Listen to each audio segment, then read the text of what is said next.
Page में आप सभी का स्वागत है। आज हम पढ़ेंगे आरटीई 2009। आरटीई 2009 के बारे में पढ़ेंगे फ्रेंड्स। ये बहुत ही इंपॉर्टेंट है रीट वालों के लिए, रीट सीटेट जो भी टेट है सबके लिए। वो ये बहुत ही इम्पोर्टेंट है। हम मेन टॉपिक आप तक लेके आए हैं। तो फ्रेंड्स, अगर हमारे पढ़ाने का तरीका आपको अच्छा लगे, अगर क्या हम जो पढ़ाएंगे आपको अच्छा ही पढ़ाएंगे, बुरा क्यों पढ़ाएंगे, तो प्लीज़ इसको लाइक एंड सब्सक्राइब करना और हमारी आने वाली वीडियो से आप अवगत हो सके। हम आपके लिए बहुत मेहनत कर रहे हैं, तो प्लीज़ सब लाइक एंड सब्सक्राइब करें। हमारा नया चैनल है तो आपकी सपोर्ट की ज़रूरत है। तो थैंक यू फ्रेंड्स। हम चलते हैं आरटीई 2009 की तरफ। आरटीई 2009 1976 संविधान के 42वें संविधान संशोधन 1976 में शिक्षा को समवर्ती सूची में शामिल किया गया था। किसमें शामिल किया गया था? 42वें संविधान संशोधन 1976 में शिक्षा को समवर्ती सूची में शामिल किया गया था। किसमें किया गया था फ्रेंड्स? शिक्षा को समवर्ती सूची में शामिल किया गया था। कब किया गया था? 1976 में 42वें संविधान संशोधन में। अगला चलते हैं 2002 में क्या हुआ था कि संविधान के 86वें संशोधन के द्वारा 6 से 14 वर्ष की आयु वर्ग के सभी बालकों को शिक्षा का मौलिक अधिकार होगा। शिक्षा को मौलिक शिक्षा अधिकार होगा। ये इसका कब हुआ था? ये 86वें संविधान संशोधन के द्वारा हुआ था, 2002 में हुआ था। कितने वर्ष के बच्चों के लिए हुआ था? 6 से 14 वर्ष की आयु वर्ग के सभी बालकों को मौलिक अधिकार देना होगा। अनुच्छेद 21A, अनुच्छेद 21A में क्या है कि मूल अधिकार किसको देने हैं? बालकों को। अनुच्छेद 51A में क्या है? अनुच्छेद 51A में है कि क्या जोड़ा गया? K11 जोड़ा गया। इसमें क्या है कि मूल अधिकार कर्तव्य अभिभावक। इसमें क्या है? मूल अधिकार कर्तव्य अभिभावक। जो मूल अधिकार है उसमें उनका कर्तव्य अभिभावक भी होने चाहिए। अनुच्छेद 45 में क्या है कि 3 से 6 वर्ष के बालकों की शिक्षा की व्यवस्था समुचित सरकार करे। कितनी की? अनुच्छेद 45 में 3 से 6 वर्ष के बालकों की शिक्षा की व्यवस्था समुचित रूप से सरकार को करना चाहिए। 20 जुलाई 2009 में क्या हुआ था कि आरटीई राज्यसभा द्वारा पारित हुआ था। क्वेश्चन बढ़ता है फ्रेंड्स, बहुत ही इंपॉर्टेंट है कि आरटीई 2009 राज्यसभा द्वारा कब पारित हुआ? तो ये हुआ था फ्रेंड 20 जुलाई 2009 को। अगला चलते हैं कि आरटीई लोकसभा द्वारा पारित। अगला क्वेश्चन बढ़ता है कि आरटीई लोकसभा द्वारा कब पारित हुआ था? ये तो हुआ था 4 अगस्त 2009 को। कब पारित हुआ था? 4 अगस्त 2009 को पारित हुआ था फ्रेंड्स। आगे चलते हैं कि 26 अगस्त 2009 आरटीई राष्ट्रपति द्वारा हस्ताक्षर किए गए थे। क्वेश्चन बनता है कि आरटीई 2009 ये राष्ट्रपति द्वारा हस्ताक्षर कब किए गए थे? तो 26 अगस्त को किए गए थे। उस टाइम पर राष्ट्रपति कौन था? तो प्रतिभा पाटिल जी ने किया था फ्रेंड्स। अगला है कि गजट नोटिफिकेशन अधिकार सूचना पत्र, ये कब हुआ था? 27 अगस्त 2009 को। 1 अप्रैल 2010 आरटीई संपूर्ण देश में लागू हुआ था। ये क्या हुआ था? जम्मू कश्मीर को छोड़ करके कि आरटीई संपूर्ण देश में लागू हो गया था। शिक्षा को मूल अधिकार मानने वाले भारत विश्व का 135वां राष्ट्र बना था। शिक्षा को मूल अधिकार मानने वाला भारत का विश्व का कौन सा राष्ट्र बना था? तो 135वां राष्ट्र बना था। और पहला कौन है फ्रेंड्स? पहला है नॉर्वे। पहला कौन सा है? नॉर्वे है। बहुत इंपॉर्टेंट है फ्रेंड्स। अगला अब चलते हैं कि आरटीई में कुल कितनी धाराएं हैं? आरटीई में कुल कितनी धाराएं हैं फ्रेंड्स? तो क्वेश्चन बनता है आरटीई में कुल कितनी धारा? तो कितनी धारा है भाई? 38 धाराएं हैं। धारा 1 में क्या बताया गया है कि परिचय एवं विस्तार। परिचय एवं विस्तार। सेकंड धारा में बताया गया है महत्वपूर्ण शब्दावली हो। क्या हो? शब्दावली कैसी हो? बहुत ही महत्वपूर्ण हो। अगला धारा 3 की तरफ चलते हैं कि आरटीई 2009 1 अप्रैल 2010 से लागू हो। आरटीई 2009 1 अप्रैल 2010 से लागू हुआ। इसमें धारा 4 में क्या है कि विद्यालय से न जुड़े अथवा ड्रॉप्ड आउट बालकों को अपनी आयु के अनुसार निर्धारित कक्षा में प्रवेश का अधिकार होना चाहिए फ्रेंड। अगला धारा 5 में क्या है कि बालक को किसी भी विद्यालय में प्रवेश लेने का अधिकार है। ऐसा नहीं है कि वो गरीब बच्चा है तो बड़े स्कूलों में प्रवेश नहीं ले सकता, ये पैसे वाला है तो ऐसे में नहीं जाएगा। ये सब बालकों को किसी विद्यालय में प्रवेश लेने का अधिकार है, उसको कोई नहीं रोक सकता। धारा 6 में है कि विद्यालय की स्थापना, विद्यालय की स्थापना कैसे हो कि कक्षा 1 से 5 तक के जो बच्चे हैं उनके 1 किलोमीटर से उनकी स्कूल की दूरी 1 किलोमीटर तक की हो, इससे ज़्यादा न हो। मिनट कितने हो इसमें, कितने मिनिमम कितनी हो, 1 किलोमीटर तक हो। और अपनी कक्षा में कितने विद्यार्थी हो, 1 से 5 तक के स्टूडेंट में कितने 20 विद्यार्थी होने चाहिए, एक क्लास में 20 विद्यार्थी। कक्षा 6 से 8, कक्षा 6 से 8 में क्या है कि उस 6 से 8 तक के बच्चों की स्कूल की दूरी 2 किलोमीटर से ज़्यादा नहीं, मिनिमम 2 किलोमीटर से ज़्यादा नहीं होनी चाहिए। और स्कूल से उसकी दूरी कितनी, टाइम कितना है, आधा घंटे 30 मिनट से ज़्यादा नहीं होना चाहिए। और एक क्लास में कितने विद्यार्थी होने चाहिए, 30 विद्यार्थियों से ज़्यादा नहीं होना चाहिए। ये प्रश्न फ्रेंड्स इसमें सीटेट में आया था पिछली बार।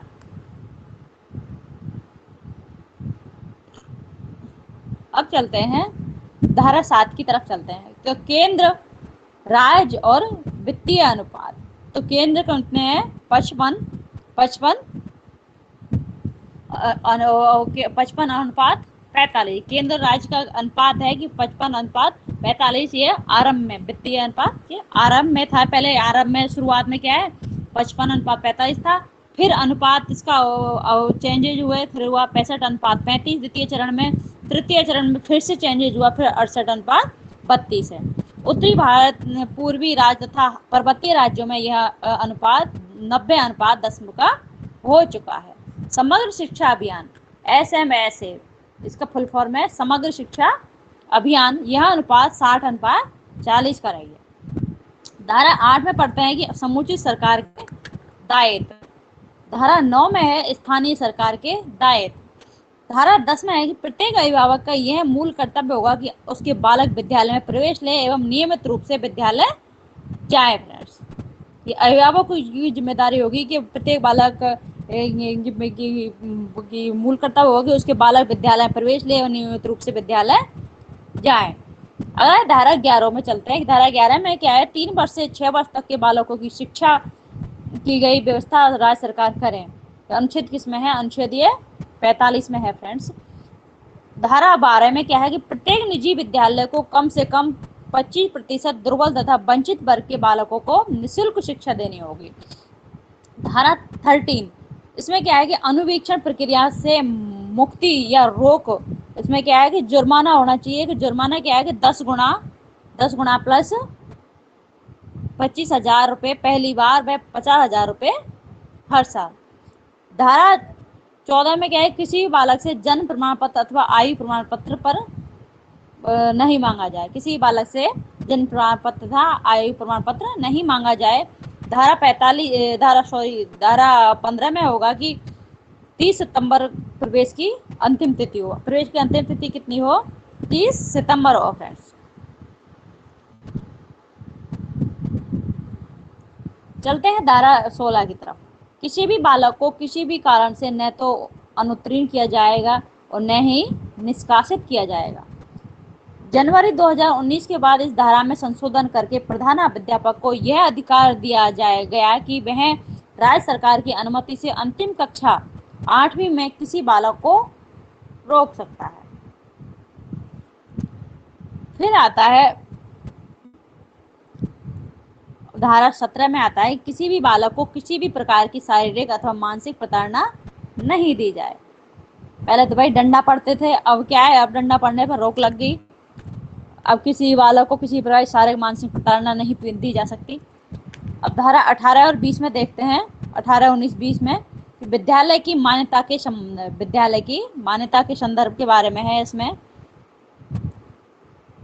इसका मेन हमने आपको बता दिया फ्रेंड्स, उसको ज़्यादा विस्तार से पढ़ने की जरूरत नहीं है, एग्जाम नज़दीक है आपकी, तो उसको मेन टॉपिक बस याद रख लो। धारा 21 में चलता है कि MC, प्रत्येक विद्यालय में कम से कम 15 सदस्य होने चाहिए। प्रत्येक विद्यालय में कम से कम 15 सदस्य होने चाहिए। वर्तमान में कितने हैं, 16। महिला की अनिवार्यता कितनी है, 50%। अभिभावकों की 75%। SC/ST के सदस्य छात्रों की संख्या में अनुपात, SC/ST के जो छात्र है उनके सदस्यों की संख्या में छात्रों की संख्या में अनुपात। ये बैठक साधारण सभा की बैठक प्रत्येक 3 माह में होनी चाहिए। कार्यकारिणी सभा की बैठक हर माह अमावस्या के दिन होनी चाहिए फ्रेंड्स। कोरम 1/3, अवधि 2 वर्ष। धारा 22 में क्या है कि धारा 22 एसडीपी मतलब प्रत्येक विद्यालय में विद्यालय विकास योजना एसडीपी का निर्माण तथा क्रियान्वयन एमएसएमसी द्वारा किया जाएगा। अवधि क्या है? अवधि 3 वर्ष। अवधि क्या है फ्रेंड? 3 वर्ष। धारा 23 में क्या है? शिक्षक के पद पर नियुक्त हो हेतु अभ्यर्थी को न्यूनतम शैक्षणिक प्रशिक्षणिक योग्यता के अलावा अध्यापक पात्रता टीईटी पास अनिवार्य कर दिया है फ्रेंड्स, है ना, तभी तो हम पढ़ाई कर रहे हैं। अगला चलते हैं धारा 24 की तरफ। शिक्षक के कौन से दायित्व है कि नियमित विद्यालय जाना, तय सीमा पर पाठ्यक्रम पूरा करना, अधिगम आलेख रखना, अभिभावक से संपर्क करना। धारा 25 में क्या है कि पीटी रेटियो मतलब छात्र अनुपात शिक्षक, प्रत्येक विद्यालय में निर्धारित समय में छात्र शिक्षक अनुपात पूरा करना होगा। धारा 26 में क्या है? किसी विद्यालय में शिक्षक के कुल स्वीकृत पदों की संख्या 10% से अधिक पद रिक्त नहीं रखे जाएंगे। धारा 27 में है कि एक शिक्षक को शैक्षणिक कार्य के अतिरिक्त केवल 3 कार्य करने होंगे। अगला चलते हैं कि 3 कार्य है कौन कौन से? 10 वर्षीय राष्ट्रीय जनसंख्या राष्ट्रीय जनगणना कितने साल बाद होती है? 10 वर्ष बाद में हमारी राष्ट्रीय जनगणना होती है फ्रेंड्स। तो उसमें क्या शिक्षकों की भी भूमिका, शिक्षकों भी ड्यूटी लगाई जाती है। इसमें क्या है कि 10 वर्षीय राष्ट्रीय जनसंख्या जनगणना का कार्यक्रम होता है, उसमें जाते हैं। आम चुनाव होते हैं, उसमें भी शिक्षक की ड्यूटी लगाई जाती है। और आपदा राहत कार्य में भी शिक्षकों की ड्यूटियां लगाई जाती है फ्रेंड्स। धारा 28 में क्या है कि प्राइवेट ट्यूशन पर प्रतिबंध होना चाहिए। धारा 29 में क्या है कि सीसीई प्रत्येक विद्यालय में सतत एवं व्यापक मूल्यांकन लागू किया जाए। पाठ्यक्रम निर्माण का विकेंद्रीकरण किया जाए। धारा 30 में क्या है कि प्रारंभिक शिक्षा पूर्ण होने तक कोई भी बोर्ड परीक्षा अनिवार्य नहीं होता था, अंतिम परीक्षा का प्रमाण पत्र दिया जाए। धारा 31 व 34 इसमें क्या है कि बाल संरक्षण अधिनियम 2005 के प्रावधानों का पालन किया जाना चाहिए। किसका किया जाना चाहिए? अधिनियम 2005 के प्रावधानों का पालन किया जाना चाहिए। अगला है कि धारा 31 इसमें क्या है? निरीक्षण होना चाहिए। धारा 32 में क्या है? शिकायतों का निवारण होना चाहिए। धारा 33 में क्या है? शिक्षा सलाहकार परिषद का गठन होना चाहिए, केंद्र को सलाह देनी चाहिए, 15 सदस्य होते हैं। धारा 34 में क्या है? शिक्षा सलाहकार परिषद का गठन होना चाहिए, इसमें राज्य सरकार को सलाह देनी चाहिए, इसमें 15 सदस्यों की सब होती है। धारा 35 में क्या है कि निर्देशन देने की शक्ति केवल केंद्र सरकार के पास होनी चाहिए। धारा 36 में अभियोजना से पूर्व स्वीकृति होनी चाहिए। और अगला क्या है कि धारा 37 में क्या है कि असद्भावना से किए गए कार्यों की प्रति छूट होनी चाहिए फ्रेंड्स। तो फ्रेंड्स अब तो लाइक सब्सक्राइब कर दो, काफी देर से गला सूख रहा है। अब चलते हैं धारा 38 की तरफ कि केंद्र सरकार द्वारा आरटीई लागू करने के संदर्भ में राज्य सरकार को प्रदत्त शक्ति प्रदान हो। विद्यालय के मानक क्या है कि कक्षा 1 से 5 तक के इनके लिए बच्चों के लिए कि छात्र और शिक्षकों का अनुपात, इस छात्र जैसे स्कूल में 60 छात्र है तो शिक्षकों का अनुपात होगा 2 शिक्षक। 61 से 90 के बीच में छात्र है तो 3 शिक्षक। 91 से 120 तक के अगर छात्र है तो 4 शिक्षक। और 121 से लेकर 200 तक छात्र है तो 5 अध्यापक को होना अनिवार्य है। इसमें क्या है कि छात्रों की संख्या 150 से अधिक होने पर एक प्रधानाध्यापक भी अनिवार्य है। मोस्ट इम्पोर्टेंट, छात्रों की संख्या 150 से अधिक होने पर एक प्रधानाध्यापक भी अनिवार्य होना चाहिए। छात्रों की संख्या 200 से अधिक होने पर छात्र शिक्षक में अनुपात 40:1 होगा फ्रेंड्स। आगे चलते हैं। कक्षा 6 से 8 तक छात्र और शिक्षक 6 से 8 तक छात्र और शिक्षक का अनुपात होता है कि 35 छात्र है तो शिक्षक 1 होना चाहिए, 35 छात्र शिक्षक होना चाहिए। छात्रों की संख्या 100 से अधिक होने पर एक प्रधानाध्यापक होना चाहिए, वो अनिवार्य है। और निम्न में से प्रत्येक विषय का प्रति कक्षा न्यूनतम पर शिक्षक अनिवार्य होगा कि भाषा का अलग शिक्षक होना चाहिए, गणित विज्ञान का अलग, सामाजिक विज्ञान का अलग होना चाहिए। एक शैक्षणिक सत्र में न्यूनतम वर्किंग डे और वर्किंग आवर्स कितने होने चाहिए? कक्षा 1 से 5 में वर्किंग डे होने चाहिए 200, और वर्किंग आवर्स कितने होने चाहिए? 800 घंटे।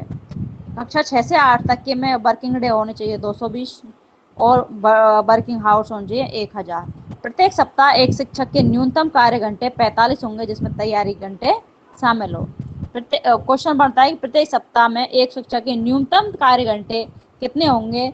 तो क्या लिखेंगे फ्रेंड्स हम? 45 घंटे। तो फ्रेंड्स वीडियो थोड़ी सी लंबी हो गई थी, लेकिन हमने अपना पूरा ये चैप्टर खत्म कर दिया है। बहुत ही इम्पोर्टेंट है फ्रेंड ये RTE 2009, और इससे पिछली वीडियो में हमने 2000 NCF 2005 का ही पढ़ाया था।